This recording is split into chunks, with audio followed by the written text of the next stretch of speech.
This is a very special Super Duty for two main reasons. Number one, who it belongs to. Number two, we're going to be doing some really cool experiments to see what is possible on the new Super Duty. This new Super Duty was just purchased by a very famous retired baseball player. The one and only Mitch Moreland just bought this brand new Super Duty, and he traded in the Tremor that is right behind it. He wants a very specific look on this new Super Duty, and the cool thing is he wants us to customize it to where it is as good, if not better, than a Tremor, and TC Customs is going to help him with that. And by the way, if you're interested in having some custom work done on your vehicle, give us a call. The phone number is right there on the screen. Now, with that being said, let's jump over to Colton Love to tell us a little bit more about what we're going to be doing to the vehicle. So as Mitchell said, he's actually trading in a 2020 Tremor F250. So this is a customer who likes a unique vehicle with its own style and its own look. Unfortunately, you can't get a 23 Tremor very easily right now. Less than 1% of these are actually going to come in as a Tremor. So if you get one, you've hit the lottery. So what we're going to do is we're going to try to take this vehicle and make it as good, if not better than this. And we'll go ahead and let you know the customer wants a bigger tire than what's on this right now, which is a 35 1250.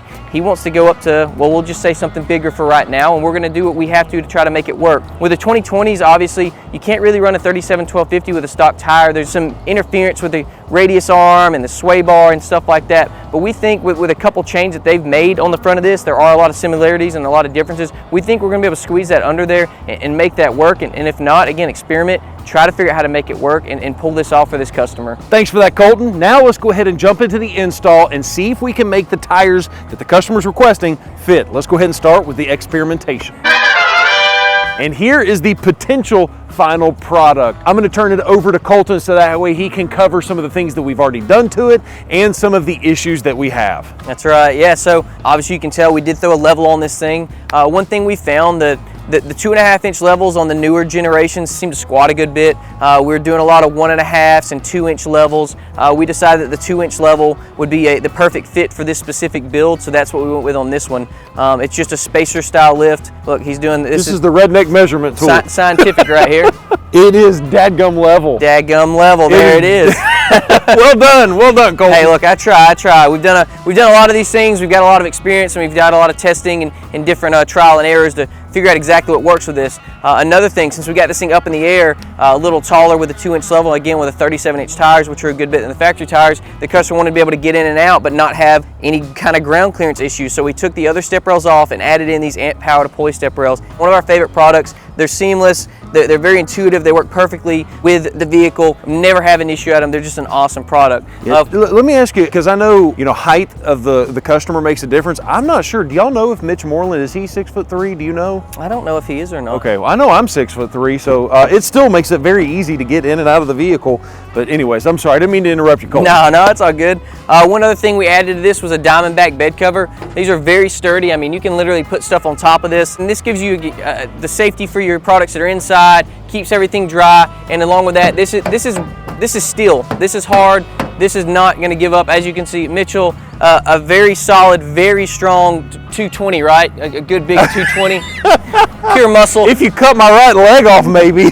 And as you can see, that thing holds him perfectly. Again, this thing can hold four-wheelers, dirt bikes, whatever you need. And again, keep all your stuff in there, keep it safe. And not only that, if you look a little deeper in here, I'm gonna pull this down real quick and you won't be able to get out. They actually have a toolbox as well.